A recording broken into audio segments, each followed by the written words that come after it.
Allez, on va commencer. Allez, c'est parti.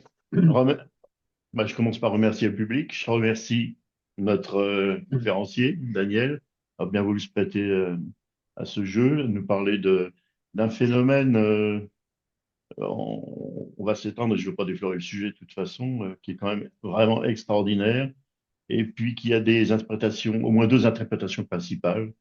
Justement, c'est l'intérêt de cette conférence, c'est d'en reparler, parce que je pense que sur Paris, on n'en a jamais parlé. Ça fait pourtant, Paris, ça fait Oui, pourtant maintenant 10 ans que ça existe. Et c'est la première fois qu'on en parle, ce qui est assez dommage. Paris, je vais en dire juste deux mots. Bon, c'est pas très rapide, hein. Alors, ça a été fondé en 2010 par Guy Lothaire, qui nous a quittés en 2020. oui. En 2017, il m'a demandé si je voulais reprendre. Je me suis dit, bah, allons-y. Je me suis lancé. Euh, Paris, son but, c'est de diffuser l'information. Euh, en essayant de couvrir le maximum de choses en ufologie et en évitant les écueils. D'un côté, je dirais, il faut éviter le n'importe quoi, et de l'autre côté, il faut éviter le scepticisme total. J'appellerais presque ça du négationnisme si le mot n'était pas déjà pris, bien sûr. Nous avons un site web et nous avons un site Facebook qui est assez actif en ce moment. Le site web est en construction, mais il est toujours utilisable.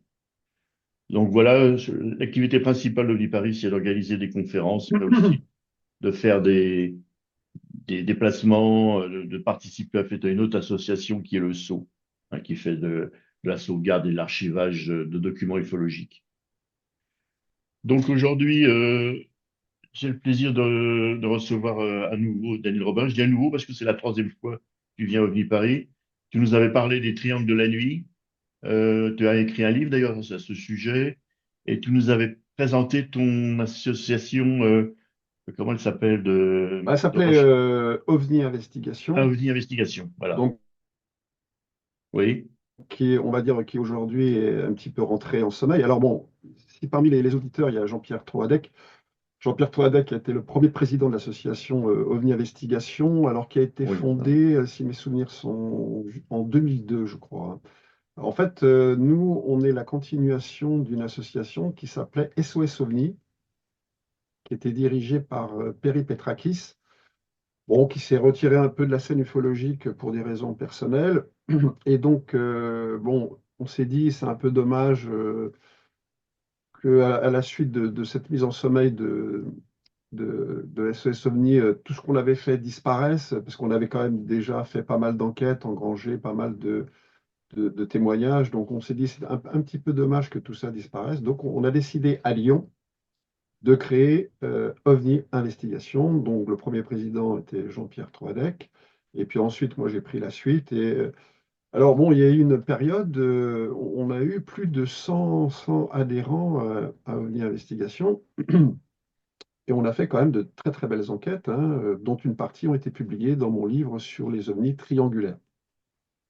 Bon, maintenant, moi, je suis à la retraite. Je me consacre beaucoup à l'écriture de mes livres. Et donc, et puis aussi, il y a eu le fait qu'on travaillait avec le site OVNI Direct, qui était géré par notre amie Karine Adjib. Et le site OVNI Direct, on va dire, n'existe plus. Et c'était le principal, on va dire, moyen d'avoir des témoignages. Donc, beaucoup de témoignages qui nous parvenaient passait par OVNI Direct. Parce que les gens, quand ils voyaient quelque chose, ils tapaient OVNI sur Internet, hop, et ils tombaient quasiment directement sur OVNI Direct. Et sur le site OVNI Direct, il y avait une page où les gens pouvaient témoigner. Et donc, on avait quasiment des fois, en temps réel, un témoignage. Et après, bon, on menait une enquête ou on menait pas d'enquête. Enfin, voilà. Mais on a fait énormément d'enquêtes. Oui, oui, oui, bien sûr. D'ailleurs, tu nous avais exposé ça à OVNI Direct. Voilà. Donc là, l'association est en sommeil. Peut-être qu'elle en redémarrera un jour, mais pour l'instant, on va dire qu'elle est un peu en stand-by. Faut espérer, parce que comme tu viens de le dire, dans les enquêtes de terrain, c'est plus que la base, c'est vraiment le plus important. Bah oui, Donc, sans enquête de terrain, sans enquêter auprès des témoins, bon, c'est de l'info de première main. Bon, Après, on peut toujours recopier des choses dans les bouquins sur Internet, mais ça n'a pas d'intérêt. Oui, mais bon, ça tourne en rond. Puis ça, faut remarquer que l'information se modifie, se transforme. Donc, Oui, en ouais, plus, oui. au fur et à mesure que l'info se transmet, et Ouais, je m'en dans suis aperçu, bon, voilà. Notamment avec les affaires des archives de 1897. 1897. Ouais, bon, j'ai reçu quelques retours qui étaient justifiés, mais bon, qui n'étaient pas. Bon, encore là, c'est des choses qui remontent maintenant 2 siècles en arrière. Donc, bon, Ouais. Alors, le sujet de ce soir, bon, bah, ça prend effectivement l'actualité à rebours, hein. On laisse de tomber le- l'événementiel et puis on passe à quelque chose vraiment d'énorme. À se demander si aujourd'hui, si quelque chose d'équivalent pourrait bien se passer, si l'État n'interviendrait pas, tellement c'est- c'est énorme. Ça s'est passé en 1917. Ce sont des apparitions, ce sont plusieurs phénomènes qui culminent dans un phénomène vraiment extraordinaire. Donc, on avait préparé un document que je vais partager. Reviens là. Donc, ça, c'est la couverture de ton livre. oui. Ens- Ensuite, oui, il faut que je mette le diaporama. Ah, il m'embête. Bah, tant pis. Je suis désolé, le fenêtrage n'est pas bon. Je vais essayer. Alors, je vais essayer quand même de. Apparemment, je peux pas. Euh, c'est un peu désagréable. On va sortir de là. Si, si. Excuse-moi, je vais relancer Il n'y a le. pas de problème. Essayer d'avoir quelque chose de plus propre. Ça, on laisse tomber. Ouais, ici, voilà. Effectivement.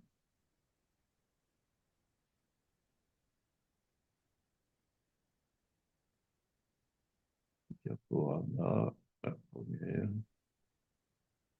Puis, on revient ici et on fait partage, partager. Et c'est pareil.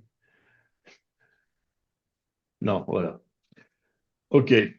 Alors, oui, je laisse quand même les gens le temps de regarder un petit peu la couverture. Ah, ça, c'est pas la couverture de mon livre, hein, c'est ton affiche. Oh, que je suis bête, c'est mon affiche, oui. Autant pour moi. C'est ton affiche, ouais. Donc ça, on en a pas. Ah non, ça, c'est des infos que tu nous as fournies. Donc, Oui, oui, parce que que les gens pourront, ça sera dans la vidéo, les gens pourront et puis ça sera mis d'accord, aussi dans le site internet, donc je passe rapidement. Donc ça, on en a parlé.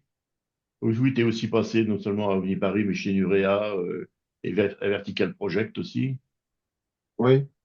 Alors, voilà, ça c'est la couverture de ton livre. Voilà, c'est Mille ça, ouais. pas, mille excuses. Pas de problème. Ça c'est la couverture aussi, mais Quatrième de thème de couverture, ouais, du livre. couverture. Voilà, plongez au cœur d'une intrigue mystérieuse qui vous fera remettre en question tout ce que vous pensez savoir sur les apparitions de Fatima. Eh ben, on va le demander directement à l'auteur. D'accord. Merci, Patrice. Bah, bonjour à toutes et à tous. Et je remercie Patrice pour son invitation à OVNI Paris. C'est toujours un plaisir de participer à son émission. Alors aujourd'hui, bon, on va parler de Fatima. Donc je pense que toutes celles et tous ceux qui nous écoutent ont déjà entendu parler des événements de Fatima qui se sont déroulés au Portugal. Alors là, on a une carte du Portugal à l'écran. Fatima, c'est situé à l'ouest, à peu près à 30 km de la côte de l'océan Atlantique, hein. Voilà, quasiment à peu près au milieu du pays, à égale distance entre la capitale, Lisbonne, et puis Porto, qui est située en haut, ouais. Voilà. Oui, J'y suis allé, hein, alors c'est une ville assez moderne. Surtout, bon, ce qui est intéressant, c'est le sanctuaire qui a été construit en 1930. Il a commencé à être construit en 1928 après les apparitions. C'est quelque chose d'absolument gigantesque avec une esplanade qui peut accueillir des dizaines de milliers de personnes.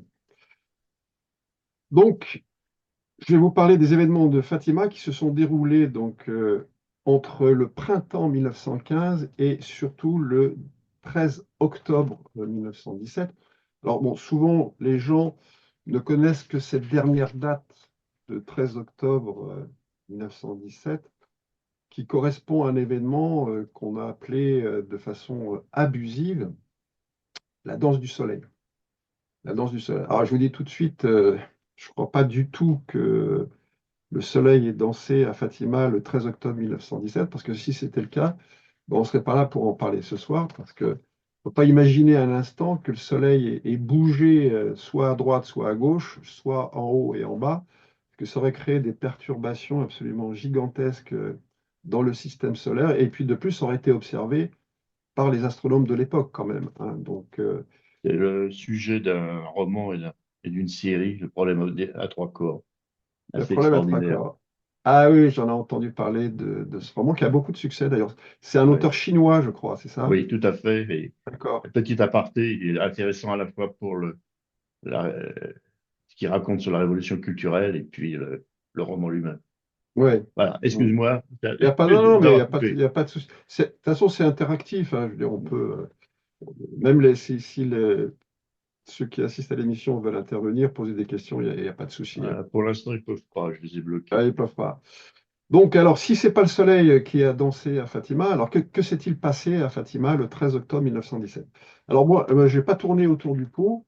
Moi, je soutiens l'hypothèse que ce qui s'est passé à Fatima le 13 octobre, entre le printemps 1915 et le 13 octobre 1917, ce sont des événements qui sont de nature ufologique. C'est de nature ufologique, ce qui veut dire que c'est des événements qui relèvent de ce qu'on appelle la sémiologie ovnienne, telle qu'elle a été définie par Gilles Pinon. Je ne sais pas si ceux qui écoutent l'émission se souviennent de Gilles Pinon, qui a écrit un livre, à mon avis, clé sur les événements de Fatima, alors qui a été publié une première fois aux éditions Osmonde, c'était en 2002, je crois. Le titre de ce premier livre s'appelait Fatima, un ovni pas comme les autres, point d'interrogation. Alors les éditions Osmonde, c'est une petite maison d'édition un peu obscure qui a disparu. Elle n'existe plus, cette maison d'édition. Et donc le livre a été repris par les éditions Interkeltia et il a été à nouveau publié en 2010. Donc voilà. Donc je recommande vivement ce livre parce que c'est vraiment, je dirais, la première étude complète, sérieuse, argumentée, faite par le contre-amiral Gilles Pinon, qui est malheureusement décédé en 2009, je crois. Et donc, voilà, j'ai beaucoup. En fait, ça a été un peu le déclic lorsque j'ai lu ce livre. Je me suis passionné pour les apparitions de Fatima. Donc, pour moi, il n'y a aucun doute, les événements de Fatima ont pour origine une intelligence, je dirais, une intelligence exogène, une intelligence extraterrestre, donc qui est venue sur notre planète, hein, pour mener ce que j'appelle une vaste entreprise de communication euh, ayant un caractère religieux et spirituel. C'est pas simplement une démonstration je dirais, pour montrer sa supériorité technologique. Il y avait un but bien précis, et ce but bien précis était d'ordre religieux. D'ailleurs, bon, Fatima est devenu un sanctuaire marial où se rassemblent chaque année des millions de pèlerins, mais aussi derrière ça, à mon avis, il y a aussi une visée plus spirituelle. Alors j'expose en détail tous les arguments qui plaident en faveur de cette hypothèse extraterrestre dans mon livre que Patrice a présenté, Fatima, le quatrième secret. Alors c'est un livre qui a été publié déjà en 2015 aux éditions Québec Livre, qui est une maison d'édition canadienne. Bon, c'est un livre qui a été mal diffusé en France. Donc, JMJ a racheté les droits d'édition de ce livre. Il a été publié donc c'est en octobre 2024 aux éditions JMG. Et donc maintenant, on peut le trouver dans les librairies et le commander sur Internet. Pardon. Pardon. À tes souhaits, Patrice. Alors, je vais pas revenir en détail donc, sur tous les événements qui sont survenus à ce qu'on appelle la Cova d'Aeria. La Cova d'Aeria, donc c'est la tombe d'Iria. Iria, c'est Sainte-Irène. Donc, les apparitions se sont déroulées à un endroit qui était déjà considéré comme un endroit sacré par les Portugais. Donc, je ne vais pas revenir sur tous les événements qui sont complexes, d'une grande complexité et surtout d'une très haute étrangeté. On a tout le répertoire des phénomènes ufologiques classiques. Alors, j'en dirai quelques mots.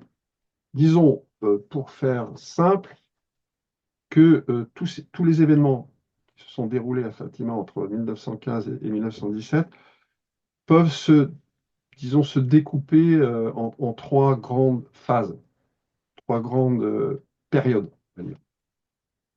Alors, la première phase, c'est ce qu'on peut qualifier de phase préparatoire. Phase préparatoire, pendant laquelle les trois voyants, donc Jacinthe,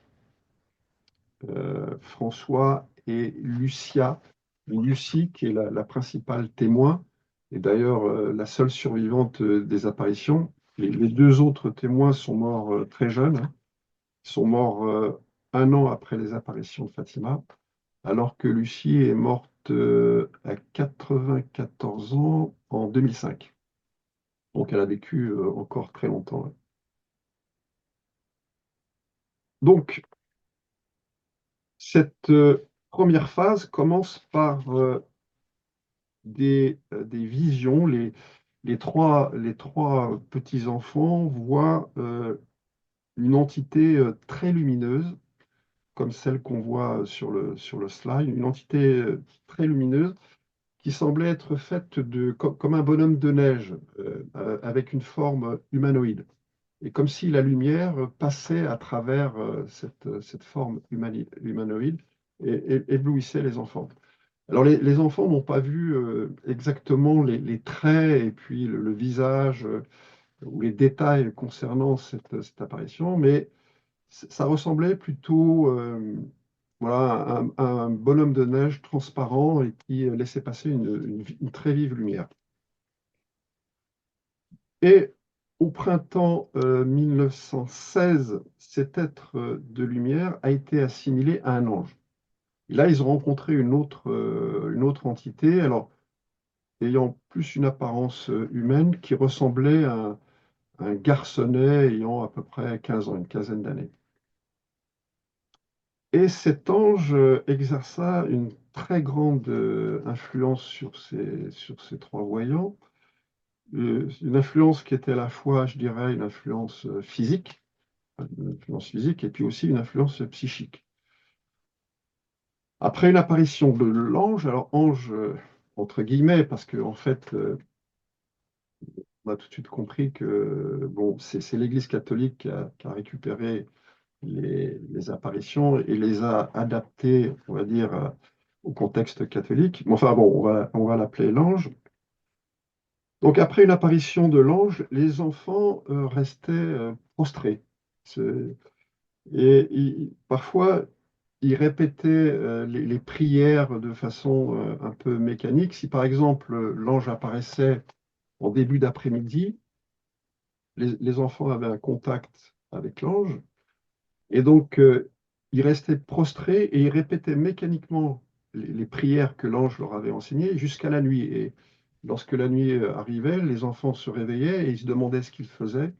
Et puis, bon, ils étaient encore tout imprégnés de cette ambiance surnaturelle qui enveloppait les apparitions de l'ange.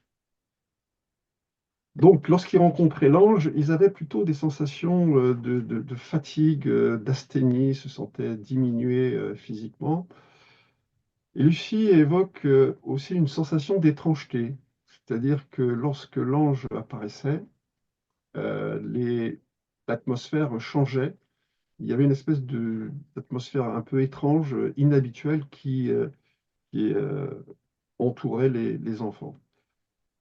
Donc, lorsque Ouais. l'ange apparaissait, elle ne pouvait plus parler, elle pouvait plus chanter et elle pouvait plus jouer. Et elle sentait que ses forces physiques diminuaient, c'est-à-dire qu'elle avait comme une espèce de fatigue générale. Les enfants donc sentaient qu'ils n'étaient pas dans un état physique et psychique normal pendant et après leur rencontre avec l'ange. Ils avaient l'impression que leur vie était contrôlée et comme si eux-mêmes étaient télécommandés par l'ange.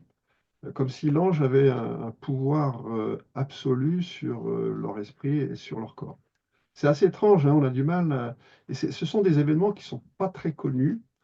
C'est ce que je disais au début. On parle souvent donc du 13 octobre 1917, mais on ne parle pas de tout ce qui s'est passé avant et surtout de cette phase préparatoire qui a duré près de 2 ans quand même, hein, entre Ouais. 1915 et 1917.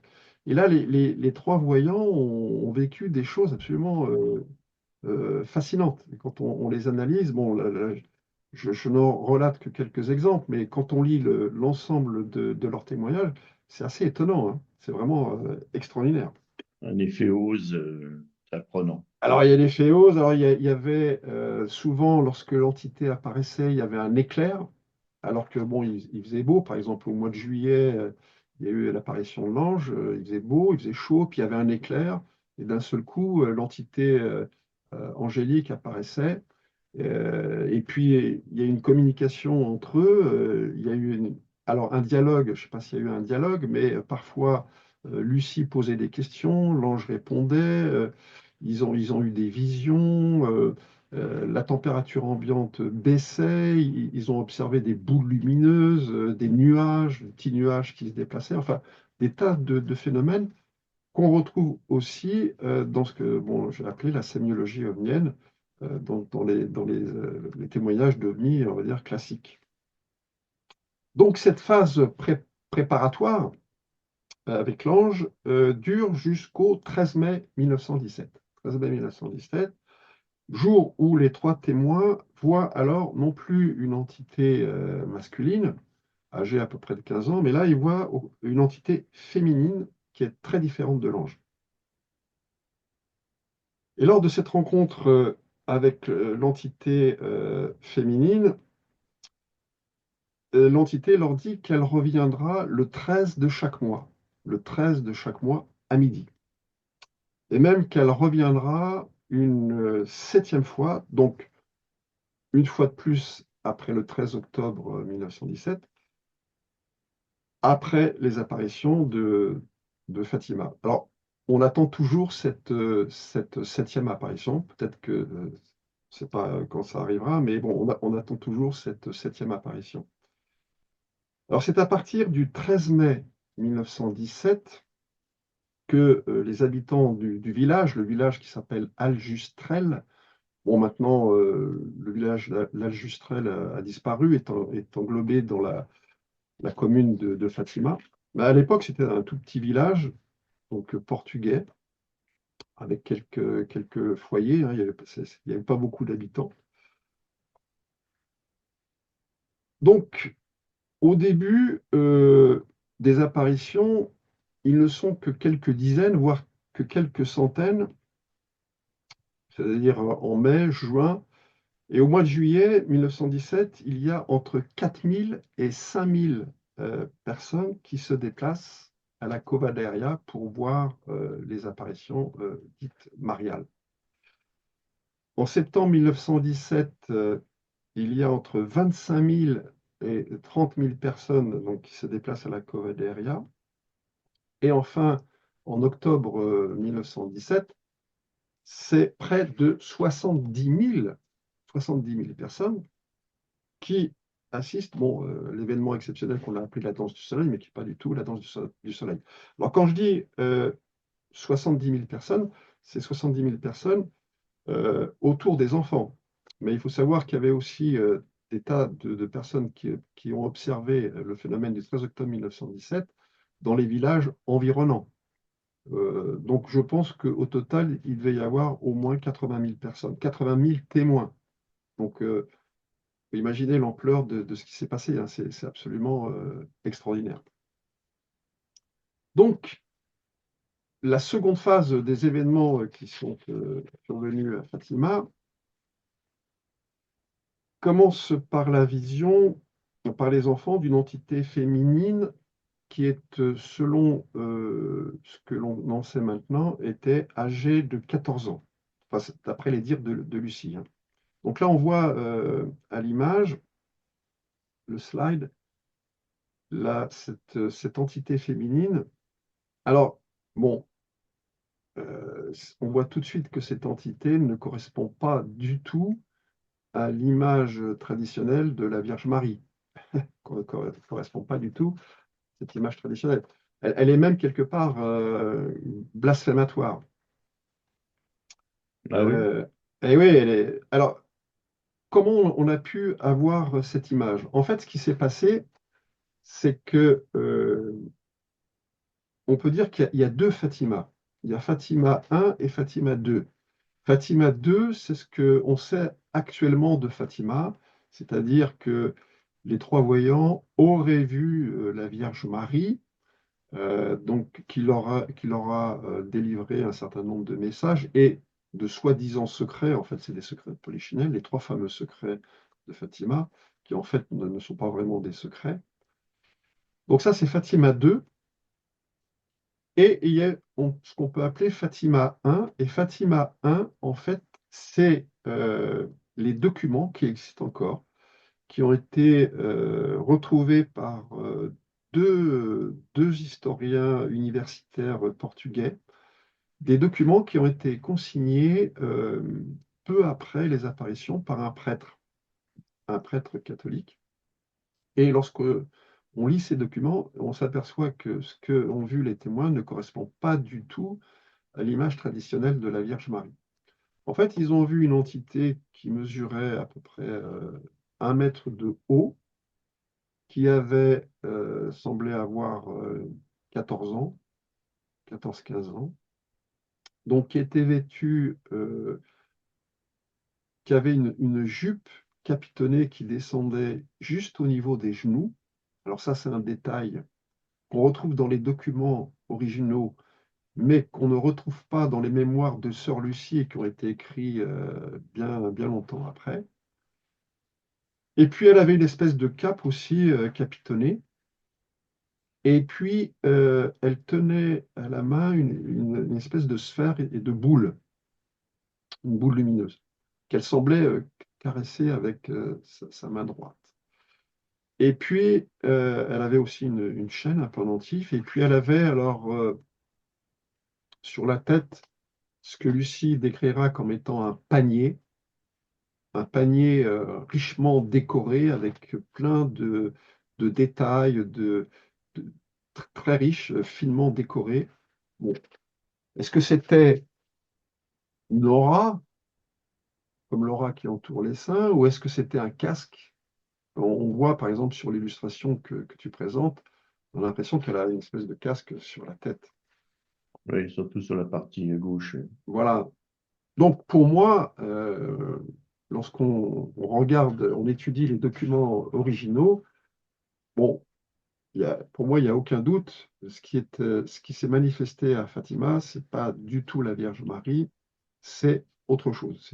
C'est une entité qui n'est pas d'origine divine. Le Alors, visage, il est un peu asiatique, tel qu'il est alors représenté.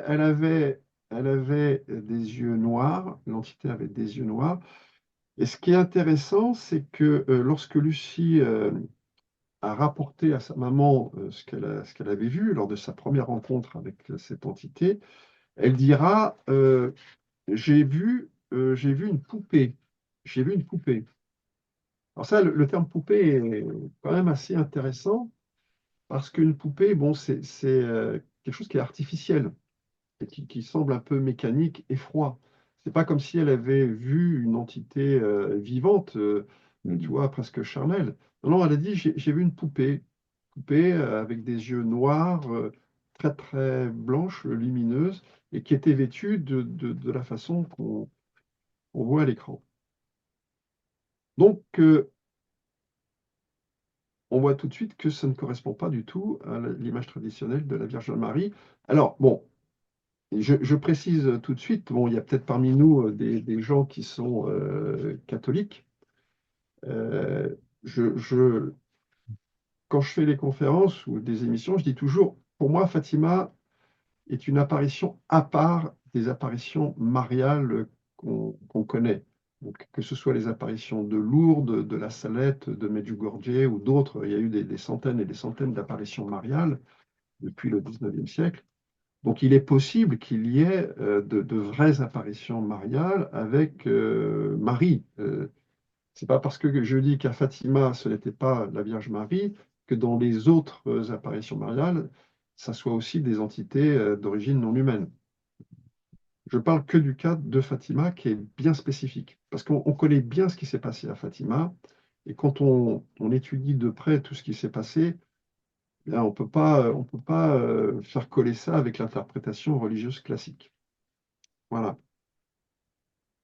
Alors, ce qui est intéressant à Fatima, c'est que l'entité féminine annonce à l'avance la date et l'heure précise de ses apparitions. C'est-à-dire que c'est toujours le 13 de chaque mois à midi, heure solaire. Et elle tiendra ses promesses. Elle tiendra ses promesses du 13 mai jusqu'au 13 octobre. Alors, ça, c'est assez exceptionnel parce que, bon, je dis que Fatima, c'est un phénomène de type ufologique. On a dans la littérature ufologique des témoignages, par exemple dans les rencontres approchées du troisième type, où tu as des entités qui disent aux témoins, oui, donc je reviendrai dans quelques jours ou je reviendrai dans une semaine, etc. Et en général, les entités ne tiennent pas leurs promesses. C'est-à-dire que lorsque le témoin revient à l'endroit où il y a eu la première observation, ben, l'OVNI ne revient pas. À Fatima, l'entité dit je reviendrai et effectivement, elle est revenue 6 fois.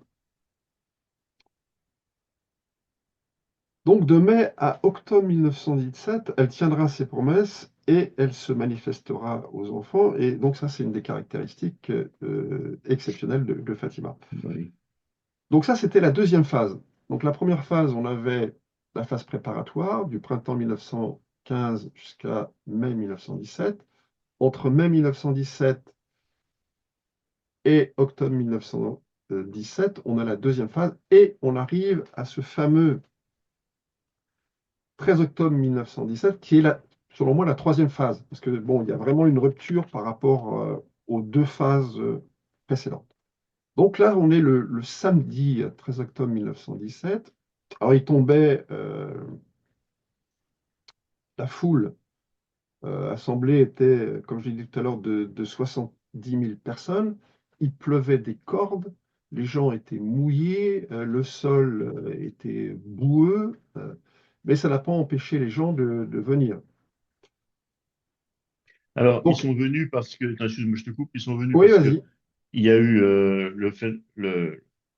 comment dire, le miracle, donc j'ai appelé miracle, allez, commençait à être connu et a été diffusé dans la presse, c'est ça, et c'est Alors, ce qui pas ça n'a tout à pas, fait. non, ça n'a pas été, parce C'est le qu'au bouche à départ, oreille, alors? oui, c'est surtout le bouche à oreille. C'est surtout le bouche à oreille. C'est-à-dire que, bon, comme je l'ai dit tout à l'heure, au début, il y avait quelques dizaines de personnes. Après, c'était quelques centaines. On a eu entre 4 et 5 000. Après, entre 30 et 50 000. Donc, ce qui s'est passé donc, à la Cova Aérea s'est propagé comme une poudre, une traînée de poudre, si je peux dire. Et c'est plutôt le bouche à oreille, hein, parce que, bon, la presse en a très peu parlé. Alors, il y a eu un truc bizarre qui s'est passé, qui est relaté dans le livre des deux universitaires portugais. C'est-à-dire, avant le 13 octobre 1917, il y a eu 4 articles qui ont été publiés dans 4 journaux différents portugais. Et dans ces quatre articles annonçaient qu'il se passerait un événement exceptionnel le 13 octobre 1917. Et ces articles ont eu pour source des médiums, des spirites. C'est-à-dire que avant le 13 octobre 1917, des spirites portugais avaient capté des informations, puisqu'ils sont médiums. Alors, comment est-ce qu'ils ont capté ces informations? D'où venaient ces informations? Bon, quoi qu'il en soit, et ça a été vérifié par les deux universitaires portugais qui ont ressorti les journaux de l'époque. Et effectivement, on retrouve l'annonce qu'il se passera quelque chose d'extraordinaire. Il y a même un article qui mentionne la date exacte, le 13 mai 1917. Donc c'est assez fabuleux. Et ça rajoute, je dirais, une couche de mystère à ce qui déjà était en soi assez extraordinaire. Donc, il y aura encore des études à faire sur ces articles et sur les médiums qui ont reçu des messages. Donc, il pleuvait, donc la foule était mouillée, et puis à midi, pile heure solaire, la pluie cesse de tomber et le ciel devient parfaitement dégagé. Le ciel se dégage parfaitement. Et donc là, les témoins voient, alors non pas le soleil, une boule lumineuse qui se serait déplacée, ils voient euh, un disque qui est décrit par les témoins comme étant un disque plat, argenté, aux arêtes vives. Donc, on n'est pas du tout en présence d'une boule lumineuse qui ressemblerait au soleil. Euh, et ce disque argenté ressemblait un peu à la nacre d'une coquille. Tu vois, quand Mhm. tu ouvres une huître, tu vois la nacre de l'huître, ça ressemblait un petit peu à ça, la surface du disque. Et ce disque, alors je ne sais pas si tu peux montrer le dessin du disque. Voilà, voilà, ça c'est bon, j'ai pris c'est pas une photo de l'époque, hein, c'est une illustration prise sur Internet, mais le slide précédent, si tu veux. Voilà. Alors ce disque, il, euh, il est descendu en feuille morte. Alors, ça a duré 10 minutes, cette observation du disque, une dizaine de minutes. Donc, il est descendu en feuille morte, au-dessus de la foule. Après, il est remonté. Ensuite, il est descendu très rapidement vers la foule. Alors, les gens ont eu peur. Il paraît même que dans la foule, des gens se sont évanouis.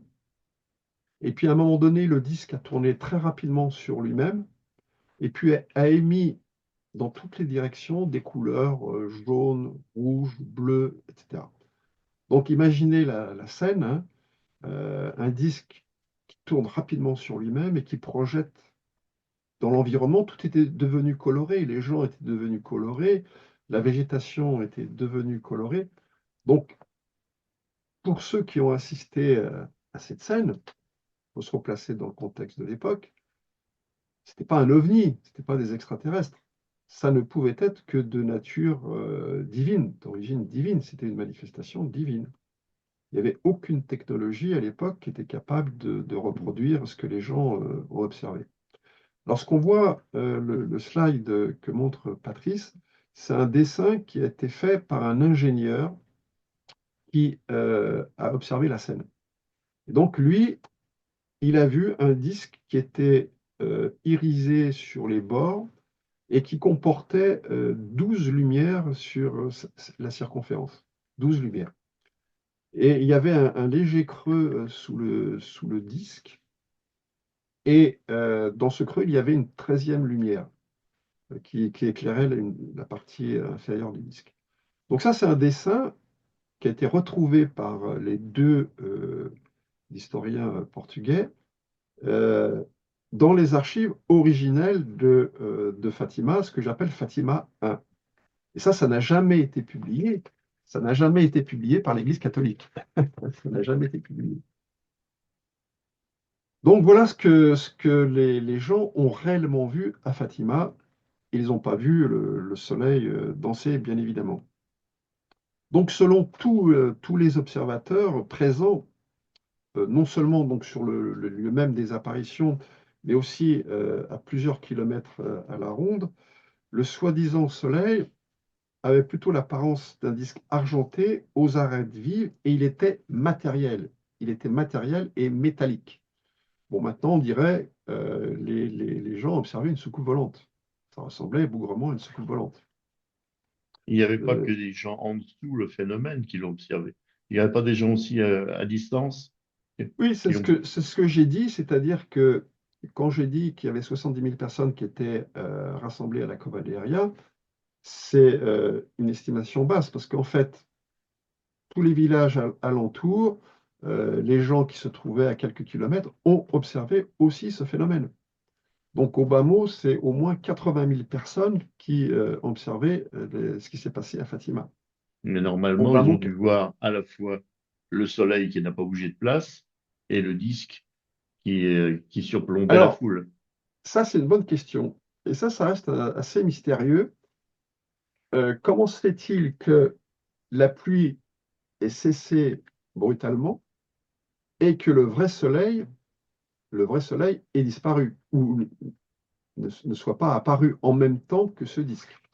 Alors bon, il y a eu plusieurs hypothèses qui ont été formulées. Alors je sais plus, je crois que c'est Gilles Pinon qui en parle dans son livre. Euh, alors c'est des ingénieurs qui ont imaginé que à peu près quarantaine de kilomètres au-dessus de l'endroit de la Cova de Heria, il y a un ovni qui aurait déployé une espèce de grand panneau bleu, donc pour cacher le vrai soleil et puis faire cesser la pluie. Et le disque serait apparu en dessous de ce grand panneau bleu qui aurait recouvert une surface à peu près équivalente à la surface de la Cova de Heria. Bon, ça reste une hypothèse. C'est vrai que ça reste quand même assez mystérieux le fait que le vrai soleil.